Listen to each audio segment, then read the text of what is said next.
Tapi pertanyaannya, kalau ada orang tidak sholat, tidak bahagia, tidak sholat. Antum sholat, kenapa nggak dapat? Sejahtera nggak dapat, sukses nggak dapat, bahagia nggak dapat. Karena itu ketika kita diminta menyembah Allah, sesungguhnya bukan menuntut kita untuk sekedar menunaikan ibadah.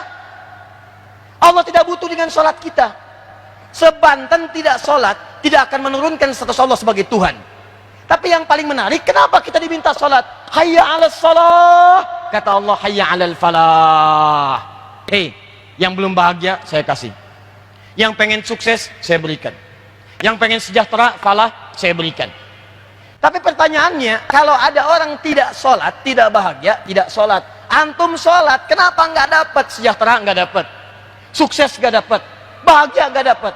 Barangkali yang pertama, akhlaknya dalam menyembah Allah itu yang kurang. Satu, ketika anda sholat, kata Nabi, perhatikan penjelasannya, maka hadirkan suasana menyembah Allah seakan-akan engkau menatapnya. Tak mampu menatapnya, maka rasakan Allah mengawasi kita. Bahkan rasakan, boleh jadi itu sholat yang terakhir kita tunaikan. Akhlak yang pertama, begitu anda menyembah Allah dalam sholat, rasakan, boleh jadi itu sholat yang terakhir kita tunaikan. Wa annahum ilaihi raji'un. Dua, saya agak cepat, mohon maaf. Dua, akhlak dalam sholat, kalau ingin oleh Allah kemudian dikabulkan doa-doanya, dirubah perilakunya jadi baik, diberikan kesejahteraan dalam kehidupan, maka syarat yang kedua kata Al-Quran, perhatikan baik-baik, akhlak yang kedua dalam menyembah Allah, lakukan itu semua tepat pada waktunya. Bahkan jika anda bisa mengerjakan sebelum waktunya, tunggulah waktu-waktu sholat itu dengan mendekat kepada Allah untuk mengerjakan amalan-amalan lainnya. Begitu anda kerjakan, maka Allah janjikan beberapa hal yang tidak diberikan pada hamba-hamba sebelumnya. Contoh, ini saya buat karyawan dulu ya, tahan sebentar. Buka Quran surat 17 ayat ke-79 sampai 81, paling kiri sebelah atas. Quran surah ke-17 ayat 79 sampai 81. Tahan. Kata Allah, tunaikan sholat itu tepat pada waktunya. Kalau perlu, tambahkan dengan sholat-sholat lain sebelum waktu sholat itu tiba. Contoh, subuh jam berapa sekarang? 4 lewat 9, 4 lewat seperempat, 4:07, 4:10, Masya Allah, terjadi perbedaan pendapat tentang waktu sholat subuh. Ini tandanya warga Banten yang datang bukan dari satu kota yang sama. Yang dari Tangerang, mana Tangerang? Ada, Cilegon, Serang, banyak, Pandeglang, Menes, Labuan. Masya Allah, wajar terjadi perbedaan pendapat. Sekarang lihat, tahan baik-baik, Quran surah kedua ayat 238. Kata Allah, hei, kalau kamu ingin tunaikan sholat, kemudian sholatnya ingin aku jawab, doanya aku kabulkan, kesejahteraan aku berikan, keselamatan aku berikan, hafidhu ala sholawati was sholatil wusta. Jaga waktu-waktu sholat, jangan sampai telat dalam mengerjakannya. Subuh 4:07, begitu dipanggil 4:07, Allahu Akbar, siap.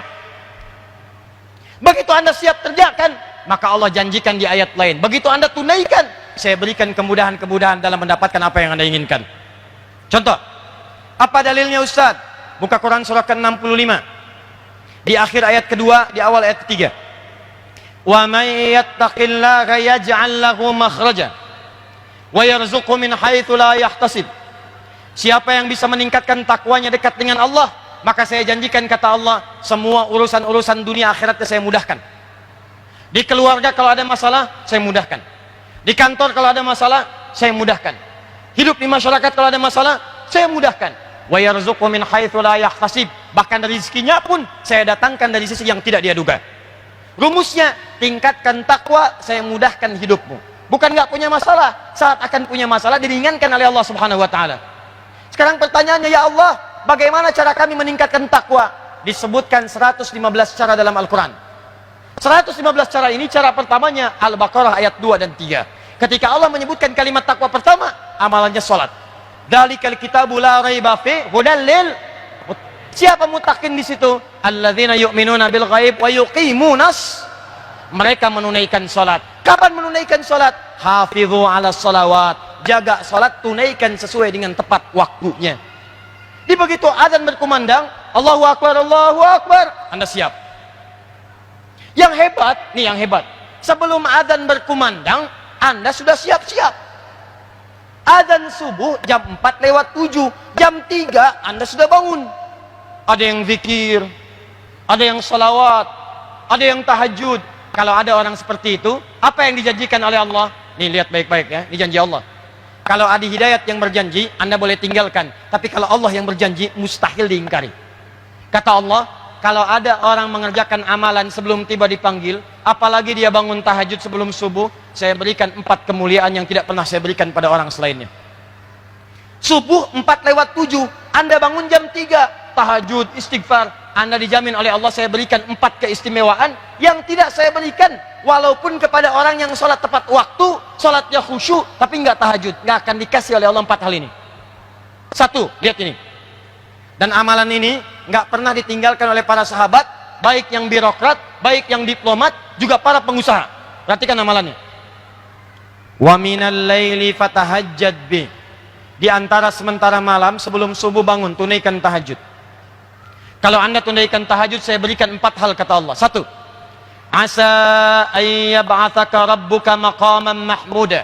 Orang yang rajin tahajud, maka karirnya akan saya angkat, saya tempatkan di tempat pekerjaan yang lebih mulia. Orang yang rajin tahajud, kata Allah, saya akan angkat karirnya, ditempatkan di tempat terbaik sesuai dengan maslahat hidupnya. Anda nggak usah mengerjakan banyak hal. Karir naik, tidak bayar. Tenaga, tidak banyak. Harta, nggak keluar. Tenaga, tidak banyak. Pengetahuan dijaga. Kata Allah, Anda rajin tahajud, saya angkat ke tempat yang terbaik. Dengan posisi yang paling bagus. Wa qur rabbi adkhilni mudkhala sidqin. 2. Kalau Anda akan bekerja, maka Anda akan dibimbing oleh Allah untuk memulai pekerjaan Anda. Allahu Akbar. Mau masuk kantor, tiba-tiba di jalan ada kecelakaan. Sebelum lewat, tiba-tiba hati Anda dipalingkan. Jangan lewat situ, lewat yang ke sini. Sebelum masuk kantor, tiba-tiba ada kemacetan. Tiba-tiba ada informasi, Pak, jangan ke situ. Bapak lewat sana saja, jalannya lebih mudah, tidak ada macet. Siapa yang menggerakkan orang itu? Allah. 3. Wa akhrijni mukhraja sidqin. Anda punya kesulitan, langsung dibimbing oleh Allah keluar dari kesulitan itu. 4. Ini yang hebat. Waj'alni min ladunka sultanan nasira. Kalau di pekerjaan Anda, di karir Anda ada yang jahil, ingin menyingkirkan Anda, menyungkurkan Anda, ingin bahkan maaf ya maaf sekali, maaf, mencelakai Anda, maka yang pertama menolong Allah langsung yang memberikan pertolongan tanpa perantara siapapun. Ayat ini turun itu saat Nabi dikepung oleh 100 pemuda pasukan khusus dengan pedang terhunus, yang kalau bahasa kita sekarang, angkatan darat punya kopassusnya, angkatan laut punya denjakanya, kemudian angkatan udara punya paskasnya. Itu 100 orang pasukan khusus, pedang terhunus. Kata sejarawan, binatang lewat walaupun lalat ketahuan. Ayat ini turun, apa yang terjadi? Allah, cuma 3 orang, Nabi sallallahu alaihi wasallam, Abu Bakar As-Siddiq radhiyallahu taala anhu, 3 Ali bin Abi Thalib. Kata Nabi pada Ali, ini Ali pemuda taat, rajin salat malam, dekat dengan Nabi. Ketaatannya dari Nabi gak pernah dibantah. Ali, kamu tidur di tempat tidur saya. Tempat tidur itu sasaran 100 pemuda, pedang terhunus, taruhannya nyawa. Tapi Ali mengatakan, bala ya Rasulullah, siap bertaruh dengan nyawanya. Tidak pernah terdengar dalam kitab sejarah Ali protes. Jangan saya Rasulullah, Abu Bakar aja yang tuaan dikit. Enggak. Abu Bakar, temani saya hijrah, siap ya Rasulullah. Temani saya hijrah, siap ya Rasulullah. Begitu akan berangkat, lihat turun ayat tadi. Begitu turun, waj'alni min ladunka sultanan nasira, ditambah surat Yasin, ditutup kemudian maaf pandangan mereka semua. 100 pemuda dibuat ngantuk, Nabi lenggok saja keluar tanpa pernah disadari oleh 100 orang itu. Dilindungi oleh Allah, dibebaskan bahkan dari jebakan-jebakan yang siap menghimpit beliau sallallahu alaihi wasallam. Apa amalan beliau sampai-sampai kemudian dijaga oleh Allah? Kata para ulama, bukan sekedar beliau Nabi, tapi tingkat ketakwaannya kepada Allah begitu luar biasa. Buka hadis riwayat Al-Bukhari nomor hadis 2008, bagaimana tingkat tahajud Nabi kepada Allah Subhanahu wa taala. Datang 3 orang sahabat, namanya 1 Abdullah bin Mas'ud radhiyallahu taala anhu, 2 Hudzaifah al-Yamani radhiyallahu taala anhu, 3 Ubay bin Ka'ab radhiyallahu taala anhu. Datang semua pada Sayyidah Aisyah bertanya tentang cara tahajud Nabi sallallahu alaihi wasallam. Sa'alu Sayyidata Aisyah radhiyallahu taala anha, kaifa kanat salatun Nabi sallallahu alaihi wasallam? Kata Sayyidah Aisyah, la tas'al an husnihinna wa tulihinna. Tolong jangan ditanya bagaimana panjang dan bagusnya sholat Nabi. Saya aja pernah tiduran, begitu malam tidur, tangan saya bergerak, kena kaki Nabi, sedang sholat.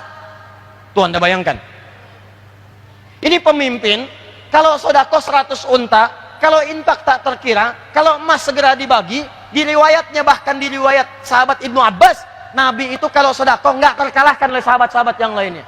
Tapi kalau istirahat di rumahnya, kata Sayyidah Aisyah, saya tidur, tangan saya bergerak, terkena kaki suami saya. Saya tanya pada Anda, kalau ada seorang istri tidur, kemudian bergerak, tangannya kena kaki suami, itu tandanya ruangannya sempit atau luas? Sempit atau luas? Bukan cuma sempit, RS7. Ruangan sangat sempit sekali sehingga selonjoran saja susah. Pertanyaannya, Nabi kaya atau miskin? Ruangannya sempit, Nabi kaya atau miskin? Kaya. Kalau disebut kaya, kaya karena sodakohnya paling banyak. Disebut miskin, miskin karena tempat istirahatnya begitu sempit. Ternyata beliau miskin urusan dunia tapi kaya urusan akhirat. Malam hari, kata Sayyidah Aisyah, saya tidur, tangan saya kena kaki Nabi. Saya bangun, saya lihat kakinya sudah bengkak. Padahal baru rakaat pertama. Rakaat pertama kakinya bengkak. Bertanya Sayyidah Aisyah, ya Rasulullah, afalam, ya Rasulullah, lima hakada, kenapa mesti begini? Alam takut madmunan, bukankah engkau dijamin masuk surga? Engkau belum wafat, surat surga sudah turun, inna a'tainakal kautsar. Ya Rasulullah, kenapa mesti begini? Alam takun ma'suman, bukankah engkau dijaga dari dosa? Engkau maksum, madmun bil jannah, kenapa mesti tahajud sampai bengkak-bengkak kakinya ya Rasulullah? Kata Nabi, afala akunu abdan syakura, apa enggak boleh aku jadi hamba yang bersyukur?